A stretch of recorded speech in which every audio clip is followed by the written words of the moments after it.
This page was created to teach Black history. Unfortunately, the American educational system was designed to exclude our real historical account, so we are here to dismantle it.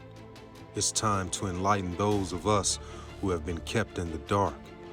I am a Black man who didn't know enough about my own history, so I began to dig deeper and do my own research.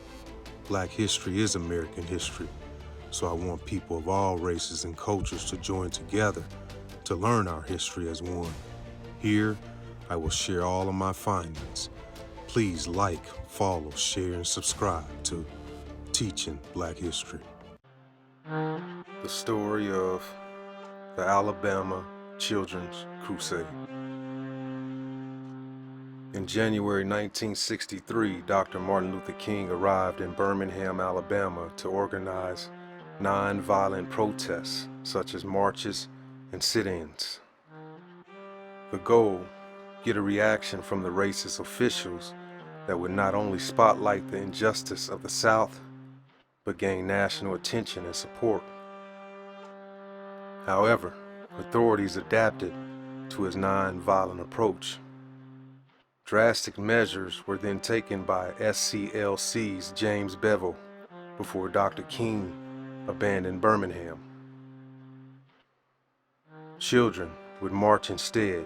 During the march, the real South showed its ugly side, giving Dr. King and the Civil Rights Movement the jolt and leverage it needed to accomplish its ultimate goal.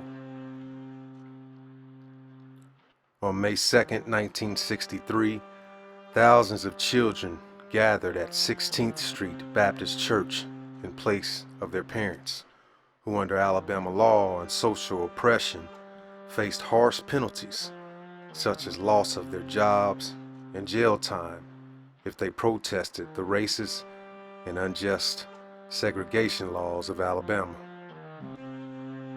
In response to the mass arrest of children, Commissioner of Public Safety Boo O'Connor finally ordered police to use police dogs, high-pressure fire hoses, batons, and arrest these children if deemed necessary. Despite this harsh treatment, children still participated in the marches. On May 5th, protesters marched to the city jail where many young people were being held and continued practicing their tactics of non-violent demonstrations. The Children's March played a pivotal role in ending legal segregation, as the media coverage of the event further brought the plight of Southern African Americans to the national stage. After additional measures were taken, President Kennedy could not avoid the issue, and on June 11, 1963, presented his intentions to establish new federal civil rights laws and legislation and ended segregation in Birmingham. After the march, the civil rights movement regained momentum, and on August 28, Dr. King led the march on Washington, where he delivered his famous "I Have a Dream" speech. But on September 15th, the Ku Klux Klan bombed the 16th Street Baptist Church, killing 4 African-American girls, and on November 22nd, President Kennedy was assassinated.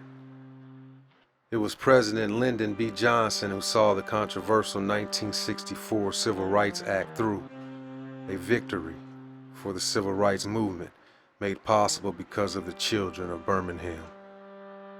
The children who died in the church bombing were Adie Mae Collins, Cynthia Wesley, and Carol Robertson, all 14, and Denise McNair, 11.